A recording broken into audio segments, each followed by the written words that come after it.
করে দিলাম, এই মেম্বারে দাঁড়িয়ে তুমি কবিতা বলবে। প্রয়োজন যদি হয় আল্লাহ রূহুল কুদুস জিবরাইল পাঠিয়ে আল্লাহ তোমাকে সাহায্য করবে। যদি বলবেন না, নাম হলো শাইরের রাসূল। নবী হেসে হেসে বলে, হাসান তুমি খালি আমাকে দুনিয়ায় কবিতা শোনাচ্ছ তা নয়, তুমি আল্লাহর জান্নাতে গিয়ে আমাকে কবিতা শোনাবে। জোরে বলে, আর জোরে বলা গেল না। আল্লাহ নবীর সামনে দাঁড়িয়ে গেলেন, আল্লাহ নবীর কাছে যে দাঁড়িয়ে গেলেন, আল্লাহ নবীর সামনে দাঁড়িয়ে গেলেন, ইয়া রাসূলুল্লাহ হাবিবাল্লাহ, ইয়া রাসূলুল্লাহ হাবিবাল্লাহ, আল্লাহ পাকের নবী কুসুবিয়াদি মাফ করুন, গুস্তাখিটা ক্ষমা করুন, সারা জীবন বিরোধী করে গেলাম, সারা জীবন বিরুদ্ধে বলে গেলাম, ইয়া রাসূলুল্লাহ হাবিবাল্লাহ, ইয়া রাসূলুল্লাহ হাবিবাল্লাহ, আমি হাসান আজকে আপনাকে নিয়ে কবিতা বলবো, মক্কা কুরাইশে জান দেবো, মক্কা কুরাইশে জান দেবো।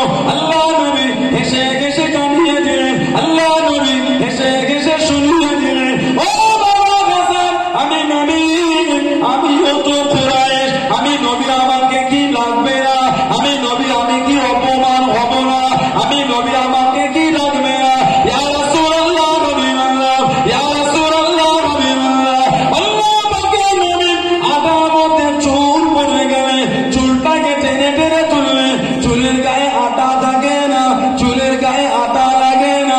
ইয়া রাসূলুল্লাহ হাবিবাল্লাহ, আমি হাসান কুরাইশের মধ্যে থেকে ওইভাবে টেনে বার করলাম, আপনার গায়ে লাগতে দেবো না। জোরে বলুন সুবহান, আর একটু জোরে বলুন সুবহান। আটায় চুল পড়লে, চুল তুললে চুলের সাথে আটা ওঠে না। হুজুর আপনাকে ওইভাবে আমি বার করে আনবো, ছাড়বো কুরাইশ, কিন্তু আপনাকে লাগতে দেবো না। জোরে বলো, জোরে বলে না সুবহানাল্লাহ। শাইরের রাসূল, নবীর কবি হযরতে হাসান বিন সাবিত, আরেকজন নবীর কবি ছিলেন কাব বিন মালিক, আরেকজন ছিলেন কাব বিন যুয়াইদ, আরেকজন হলেন আব্দুল্লাহ ইবনে রাওয়াহা রাদিয়াল্লাহু তাআলা। আমাদের সমাজেও নবীর পাগল কবি আছে, নবীর আশেক কবি না। আমি যদি আরাম হতাম ওই পথে হেঁটে হেঁটে মরুনুর নবী হযরত, জোরে বলেন, কি বললো বিদ্রোহী কবি কাজী নজরুল ইসলাম, আমি যদি আরবের পথ হতাম আমার উপর থেকে হেঁটে হেঁটে যেতেন আমার নূর নবীজি হযরত। জোরে বলেন না সুবহানাল্লাহ। কতটা নবীর প্রতি ভালোবাসা। বিদ্রোহী কবি কাজী নজরুল ইসলাম বলেছেন, রাসূলের অপমানে যদি কাঁদে না তোর মন, মুসলিম নয় মুনাফিক তুই রাসূলের দুশমন। রাসূলের অপমানে যদি কাঁদে না তোর মন, মুসলিম নয় মুনাফিক তুই রাসূলের দুশমন। নবীর জন্য মন কাঁদছে না কেন? আমাদের সমাজের নবীর আশিক কবি হযরতে আল্লামা শেখ সাদী রহমাতুল্লাহ কি লিখেছেন, বালাগাল উলা বে কামালিহি কাশাফাত দুজা বে জামালিহি হাসানাত জামিউ খিসালিহি, তারপরে সাল্লু আলাইহি ওয়া আলিহি।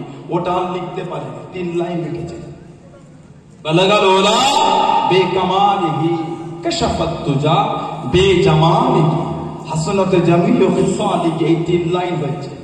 কবিতার সৌন্দর্য হলো ছন্দের মিল, কবিতার সৌন্দর্য হলো ছন্দের মিল। বালাগাল উলা বে কামালিহি কাশাফাত দুজা বে জামালিহি হাসানাত জামিউ খিসালিহি। ছন্দের মিল দেখেছেন? এটাই হলো কবিতার সৌন্দর্য। কবিতা আগে মানে দেখা হয় না, কবিতার আগে ছন্দের মিল দেখা হয়, তারপরে কবিতার মানে থাকে। পদ্য আর গদ্য, গদ্যই দেখা হয় উপরের লাইনের সাথে নিচের লাইনের আলোচনার মিল কতটা। যেখানে শেষ হলো উপর লাইনে, নিচের লাইনে তারপর থেকে শুরু। ইংরেজিতে পোয়েম আর পোয়েট্রি, আরবিতে নাজাম আর নাসার, বাংলায় পদ্য আর গদ্য। এই 3 লাইন লিখে আর হয়নি, মনটা খারাপ, ঝরঝর করে কাঁদছে। আল্লাহ আপনার হাবিবকে ভালোবেসে কবিতা লিখছে না, শেষ করতে পারলাম না, মনটা খুব খারাপ। কিতাব এসেছে গভীর রাত্রিরে আল্লাহর রাসূলের সাথে দিদার নসিব হয়ে গেল। সাদী মন খারাপ, তুমি আমাকে নিয়ে কবিতা লিখছিলে, লিখতে পারো না। এই সাদী লাস্টের লাইনটা লিখে দাও, সাল্লু আলাইহি ওয়া আলিহি। ওটা আল্লাহর রাসূল স্বপ্নে এসে বলে দিয়েছিলেন। আজরে বলা গেল না, নবী পাগল, নবীর আশিক, নবীর দেবতা। সেনাপতি তিনজন, যায়েদ ইবনে হারেসা, আব্দুল্লাহ ইবনে রাওয়াহা আর জাফর ইবনে আবি তালিব রাদিয়াল্লাহু তাআলা। এই হযরতে জাফর ইবনে আবি তালিব নবী পাকের চাচাতো ভাই ছিলেন, হযরতে আলী হুজুরের ভাই রাদিয়াল্লাহু তাআলা আনহু। এই তিনজন সেনাপতি, সৈন্য ছিলেন 3000। এই 3000-এর মধ্যে ছিলেন হযরতে খালিদ বিন ওয়ালিদ রাদিয়াল্লাহু তাআলা, যিনি জীবনের 150 বেশি যুদ্ধ করেছেন, একটা তো হারেন নেই, প্রত্যেকটাই আল্লাহ ওনাকে জয়ী করেছে। চলে বলেন আলহামদুলিল্লাহ। যুদ্ধ করেছেন, যেই টুপিটা পরতেন, মাথায় যেই টুপিটা দিয়ে যুদ্ধ করতেন, ওই টুপিতে ছিল আমার নবী পাকের নূরের বাদার শরীফের একটা চুল ওই টুপির সাথে জড়ানো, ওই টুপিটা মাথায় দিয়ে সারা জীবন যুদ্ধ করেছিলেন। বলুন না সুবহানাল্লাহ। 3000 সৈন্য, সেনাপতি 3 জন। এটা নবম হিজরিতে হলো। আপনার অষ্টম হিজরিতে জানকে মোতা বা মাওতার যুদ্ধ বলে। গোটা পৃথিবীর সব থেকে নিচু জায়গাটার নাম কি? গোটা পৃথিবী সব থেকে নিচু জায়গাটার নাম কি? কথা বলে না। ঠান্ডা তো কম আছে, তো এই অবস্থা আপনাদের। কোন সালের ছেলে এলাকার নামটা ডুবাবেন বলে লেগেছে? এলাকার নামটা ডুবাবে সবাই যুক্তি করে। মুরব্বী বাপেদের কথা বলতে, আমার যুবক ছেলেগুলো কানে মাফলার দেয় না, মাথায় টুপি চাপা দেয় না, গায়ে জ্যাকেট সোয়েটার পরে না, খালি গেঞ্জিটা গায়ে দেয়, পাতলা ফিনফিনে গেঞ্জিটা গায়ে দিয়ে মুখে একটা কিছু থাকে, মুখে একটা কিছু লাগে। মোটর সাইকেলটা দাম এক্ষুনি ওরা ভয় ভয় করে ঘুরে চলে আসবে। সেই আপনার সাঁতরাগাছি ব্রিজ থেকে চলে এল, কানে চাপাও লাগবে না, গায়ে জ্যাকেটও লাগবে না, শালও লাগবে না, টি শার্ট গেঞ্জিটা পরেই মুখে কিছু লাগবে। কেউ কেউ যুবকগুলো জানে সেই এলাকায় ঠান্ডা নেই, কিছু নেই, এলাকার নামটা ডুবাবে। নারে তাকবীর। এতে অজ হয়, এটা উনসানি না অন্য জায়গা? কথা বলে না। নারে তাকবীর। হ্যাঁ, পিছনে যুবকগুলো, পিছনে খালি মুরব্বী পাকগুলো তাকবীর দিচ্ছে। নারে তাকবীর।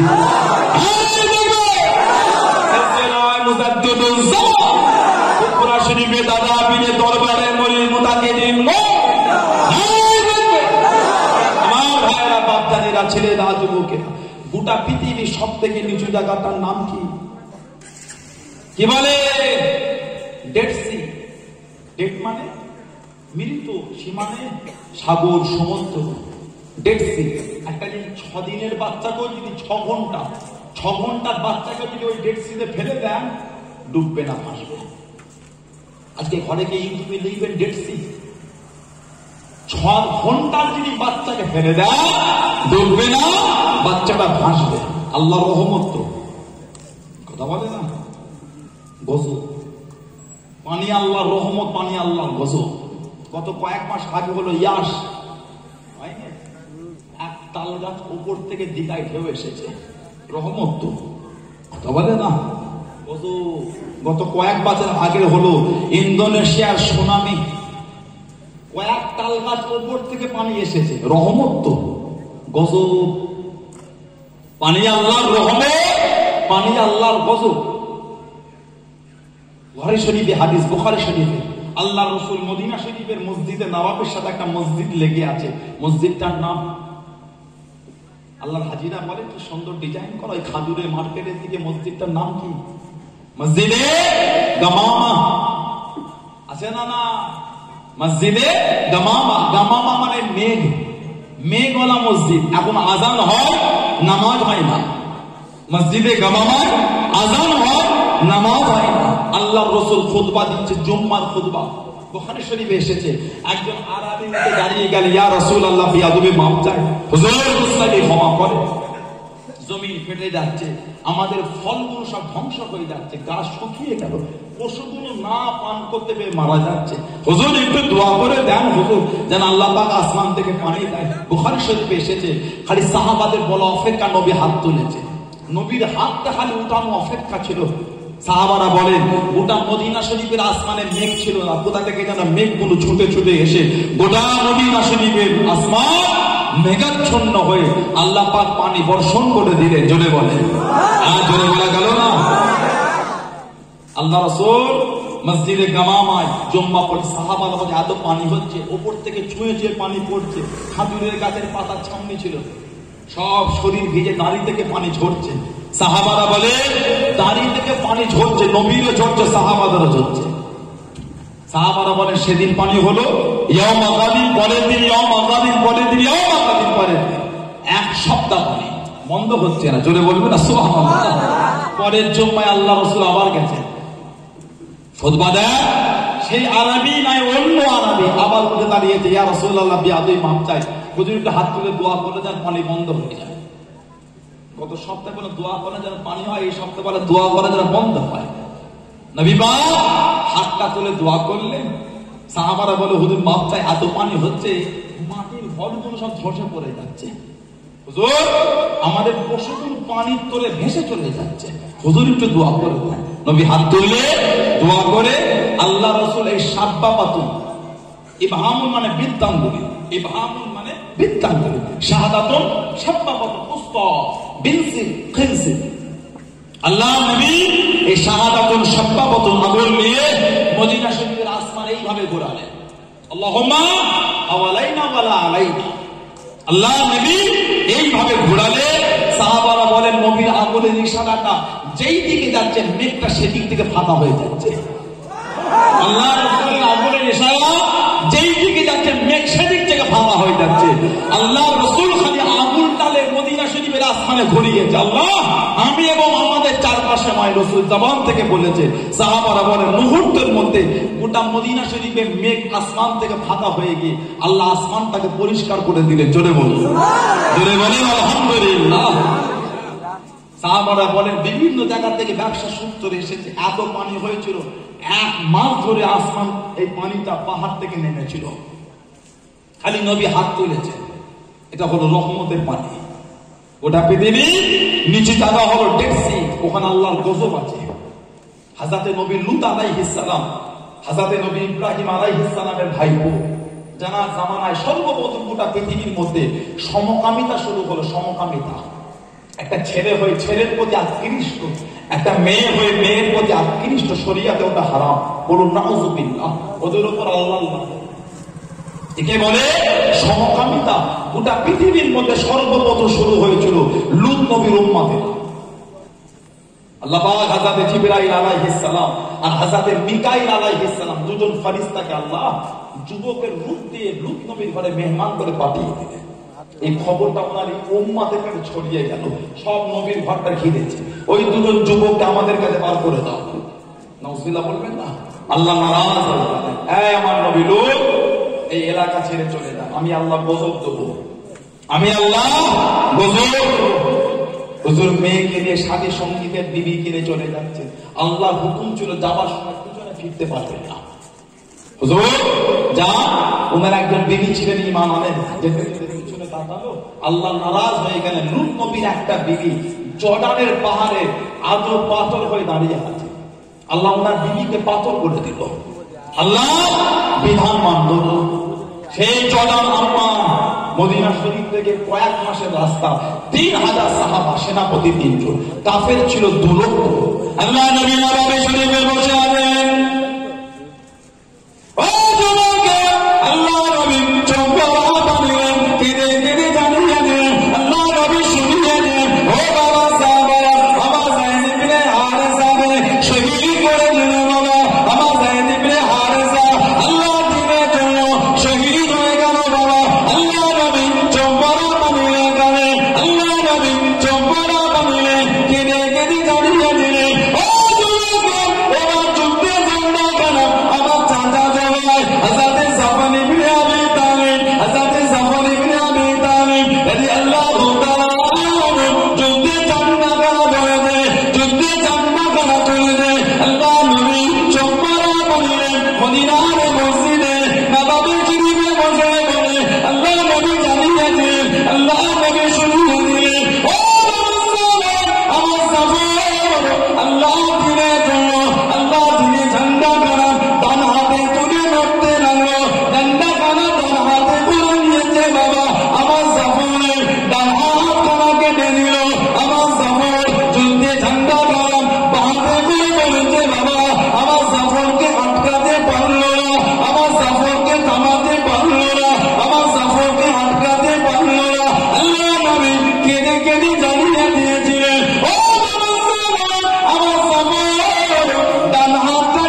দিনের জন্য দিয়েছি।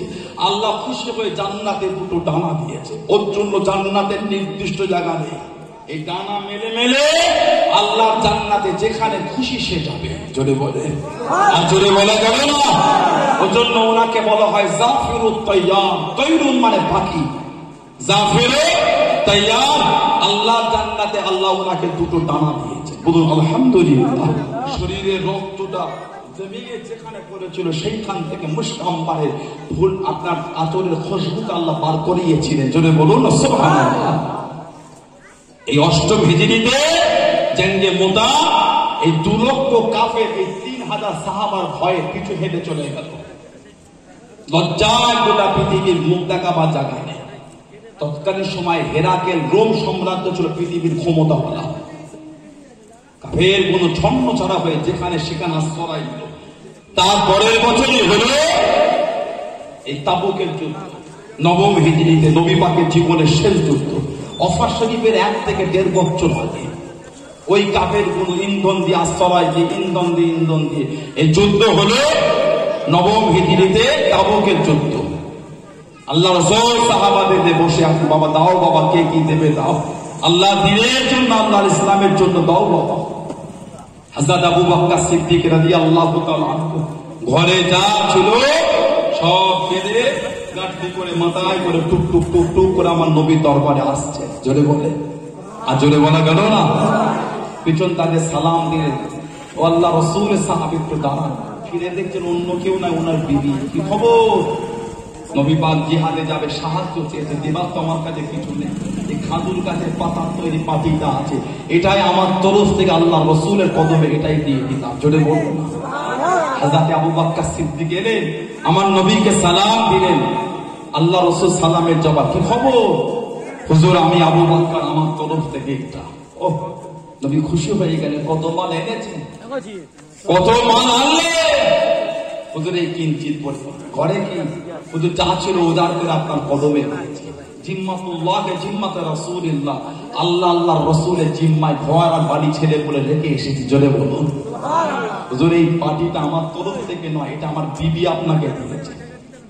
দেবার কিছু নেই, এটা ছিল ওটাই দিয়ে দিয়েছে। জোরে বলুন সুবহানাল্লাহ। এবার আমাকে বলে আমাদের উনসানি এলাকার মসজিদে সামনে একটা বাক্স আছে তালা মারা, মসজিদের গেটের বাইরে নেই? কিছু কিছু মসজিদে থাকে না, জুম্মার নামাজের পর একটা কোটো করে না সামনে, কি হয় বলে না, যে তার মতো সাহায্য করে। তো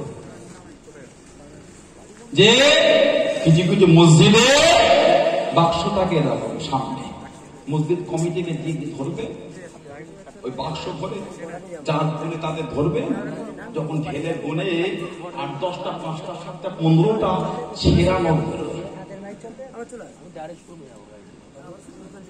কি বাচ্চা ছেঁড়া নোট বোঝে? কে দিল? জেনে। কে দিল? ভূতে। আমাদের মধ্যেই কেউ দিয়েছে। সমাজে চাওয়ালাকে ছেঁড়া নোট দিলে নেয়, একটা চাকে ছেঁড়া নোটটা দেবে দেবে এই ছেঁড়া নোটে চা হয়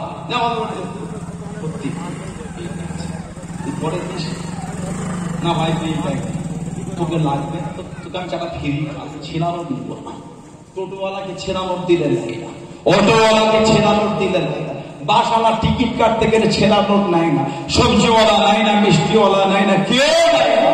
কি করবি বলে? এবার আল্লাহকে দে ছেঁড়া নোটটা, বলে আল্লাহকে দে। নাউযুবিল্লাহ মিন যালিক। একবার কি মনটা হলো না কিয়ামতে যদি আল্লাহ আমাদের নামাজগুলো ফিরিয়ে দেয়? এই নামাজ হবে না, ভালো নামাজ থাকলে আনো, এই নামাজ হবে না। পারবো তো কিয়ামতের নামাজ জোগাড় করতে? আমাদের রোজাগুলো যদি আল্লাহ কিয়ামতে ফিরিয়ে দেয়, এই রোজা চলবে না, ভালো রোজা থাকলে দাও, এই রোজা চলবে না। পারবো কিয়ামতে ভালো রোজা জোগাড় করতে পারবো বলে মনে হয়? ছেঁড়া নোটটা মসজিদে দিলেন, বলতেন আপনার ইমান এটা হলো।